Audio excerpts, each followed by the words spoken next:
And I don't want to go in and tell anybody because it's so embarrassing that I'm meeting this guy online and then I did something this stupid.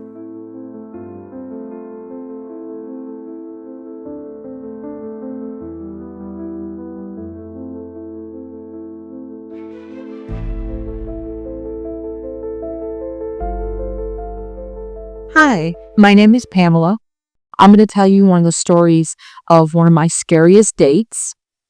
I decided after a very long time to go ahead and try to start dating again. So I went online to one of the popular sites, and I did meet someone that I was texting back and forth with. I felt comfortable with him. We talked on the phone a few times, but we texted a lot, and I got to know him, I thought. So we decided we were going to go out. I get to the restaurant and I see him, and he looks exactly like his pictures. Like, oh my goodness, he didn't lie. Everybody told me he would lie, but he didn't. He even had the same goofy haircut that he had told me he got and sent me a picture of. I've hit the jackpot, right? He has a job. He's not an alcoholic. He brought me flowers. He looks like his picture. He's handsome.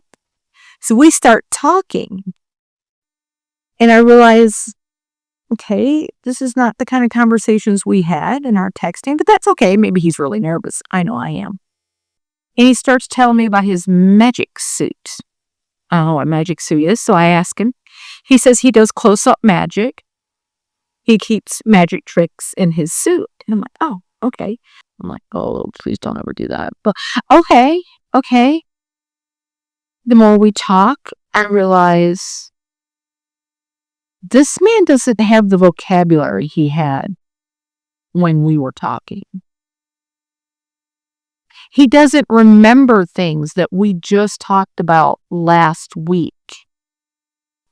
He finally breaks down and says, you haven't really been talking to me when you text. And I said, are you having a friend text with me? Is that why you can't remember the conversations?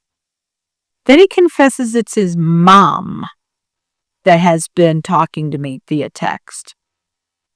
Why would this be happening? Well, mom's getting older and she's not in really good health. They tells me that he only works part-time in the dog food factory because he can't make a lot of money because he's on disability.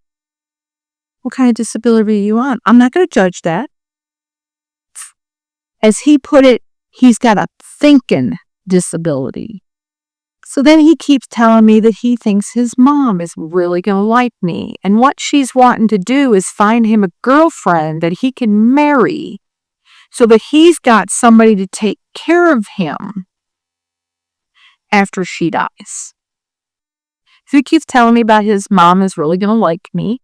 We go up to pay the check. While we're getting ready to walk out of the restaurant, he says, good thing you want to meet mom. They're outside in the van. Excuse me? Yeah, I don't drive. So they came up in the van and they're waiting out in the parking lot to meet you. So as we're walking into this dark parking lot, he gestures to this van out in the corner where there's no lights. And he wants me to walk over there and meet his family. I'm like, I've watched entirely too many crime scene videos.